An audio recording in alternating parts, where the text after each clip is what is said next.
దేశవ్యాప్తంగా petrol diesel ధరలు పెరిగాయి. 4 సంవత్సరాల తర్వాత మొదటిసారి లీటర్కు ₹3 చొప్పున చమురు సంస్థలు ధరలను పెంచాయి. పశ్చిమాసియాలో సంక్షోభం నేపథ్యంలో ప్రపంచవ్యాప్తంగా ముడి చమురు ధరలు పెరిగినప్పటికీ ప్రభుత్వ రంగ చమురు కంపెనీలు దాదాపు 11 వారాల పాటు ధరలను స్థిరంగా ఉంచాయి. అయితే తీవ్ర ఆర్థిక ఒత్తిళ్లు ఎదుర్కొంటుండటంతో లీటరుకు ₹3 పెంచి వాహనదారులపై భారాన్ని మోపాయి. పెట్రోల్ ధరల పెంపు రవాణా ఛార్జీలపైనే కాకుండా సామాన్యుడి దైనందిన జీవితాన్ని ప్రభావితం చేయనుంది. ప్రజలపై ఈ పెంపు ప్రభావానికి సంబంధించిన అంశాలపై మా ప్రతినిధి తిరుపాల్ అందిస్తున్న గ్రౌండ్ రిపోర్ట్.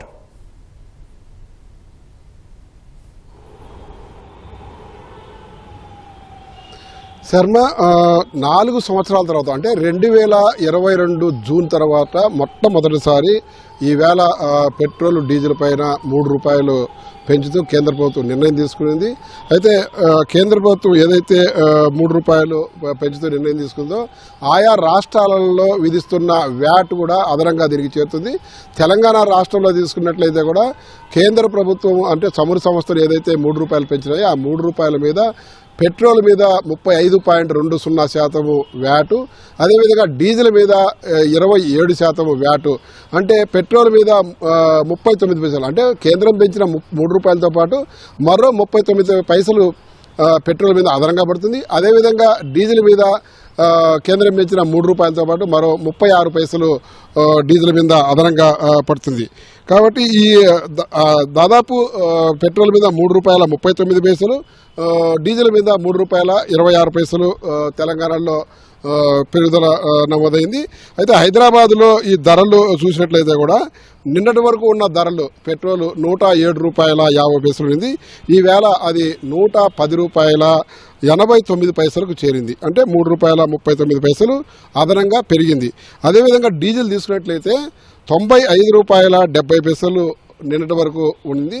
ఈవేళ ఏదైతే చమురు సంస్థలు ₹3 లెక్కన పెంచాయో ₹3.26 తెలంగాణలో పెరిగి ₹98.96 డీజిల్ చేరింది. ప్రధానంగా ఈ ధరల పెంపు అనేది గత నెల రోజులుగా పెద్ద ఎత్తున ప్రచారం జరుగుతోంది. 5 రాష్ట్రాల్లో ఎన్నికలు ముగిసిన వెంటనే భారీ ఎత్తున పెట్రోల్, డీజిల్, గ్యాస్ ధరలు పెరుగుతాయని చెప్పేసి పెద్ద ఎత్తున ప్రచారం జరుగుతూ వచ్చింది. అయితే గ్యాస్ ధరలు పెరిగినప్పటికీ కూడా పెట్రోల్, డీజిల్కి సంబంధించి ఎలాంటి నిర్ణయం తీసుకోలేదు. 5 రాష్ట్రాలకు సంబంధించిన ఎన్నికలు పూర్తయినాయి. అదేవిధంగా ఫలితాలు అయిపోయిన తర్వాత రిజల్ట్ కూడా వచ్చింది. దాదాపు ముఖ్యమంత్రులు కూడా ఇప్పటికే ఎంపిక కూడా పూర్తయింది. దీంతో ఈవేళ ₹3 లెక్కన పెంచుతూ నిర్ణయం తీసుకుంది. అయితే ప్రధానంగా ఈ పెంపునకు వెనక ఉన్న కారణాలు కూడా మనం చూసినట్లయితే కూడా గత కొంతకాలంగా యుద్ధం కారణంగా, అంటే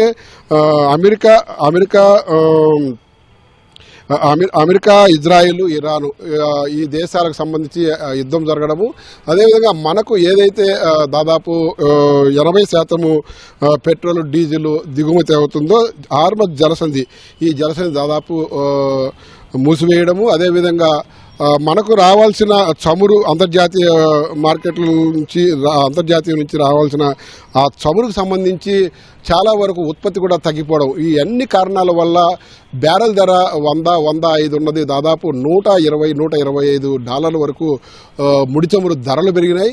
అయినప్పటికీ కూడా కేంద్ర ప్రభుత్వము తాను విధిస్తున్న ₹13 ఎక్సైజ్ డ్యూటీని దాంట్లో ₹10 తగ్గించి చమురు సంస్థలకు నష్టాన్ని నివారించే కార్యక్రమాన్ని చేసే కానీ ప్రజల మీద భారం పడకుండా మాత్రము చర్యలు తీసుకుని చెప్పొచ్చును దీంట్లో. అయితే ఈ నేపథ్యంలో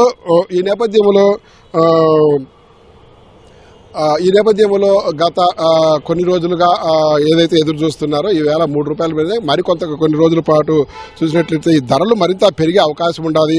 చమురు సంస్థలు భారీ ఎత్తున నష్టాల్లో కొనసాగుతున్నాయి. ప్రతిరోజు 1000 కోట్ల వరకు దాదాపు చమురు సంస్థలు నష్టాన్ని చూస్తున్నాయని చెప్పి ప్రచారం జరుగుతోంది. అదేవిధంగా ఈ ఏదైతే పెట్రోల్ పంపుల డీలర్స్ అసోసియేషన్ ఉన్నదో వాళ్ళు కూడా చెప్తున్నారు 20-25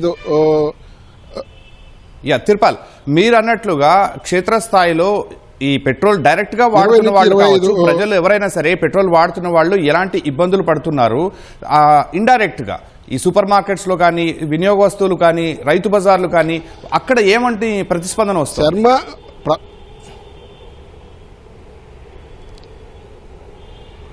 శర్మ, ప్రధానంగా పెట్రోల్ ధరలు డీజిల్ ధరలు పెరిగినట్లయితే వాహనదారులు ఒక్కరే కాదు చాలా అంశాల మీద ఈ ప్రభావము కనిపిస్తుంది.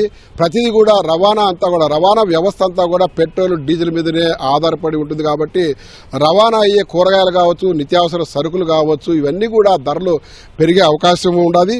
అదేవిధంగా విద్యుత్ ఉత్పాదన కూడా కొన్ని చోట్ల దీనికి సంబంధించింది దీవులా పెరిగే అవకాశం ఉండదు. ప్రధానంగా ద్రవ్యోల్బణం అంటే ఎప్పుడైతే ధరలు పెరిగితే ఆ ద్రవ్యోల్బణం కూడా పెరుగుతుంది. ఈ ప్రభావం అంతా కూడా సామాన్య మధ్యతరగతి కుటుంబాల మీద ఎక్కువగా చూపుతుంది.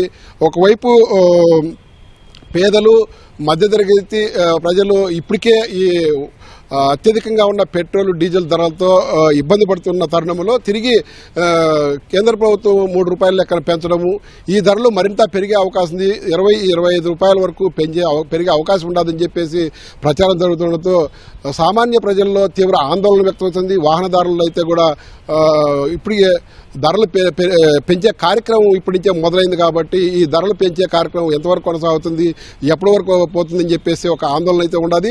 4 సంవత్సరాల తర్వాత కేంద్ర ప్రభుత్వం తీసుకున్న నిర్ణయం అంతా కూడా చమురు సంస్థలకు జరుగుతున్న నష్ట నివారణ కోసం తీసుకున్నట్టుగా ఒకవైపు కేంద్ర ప్రభుత్వం చెప్తుంది.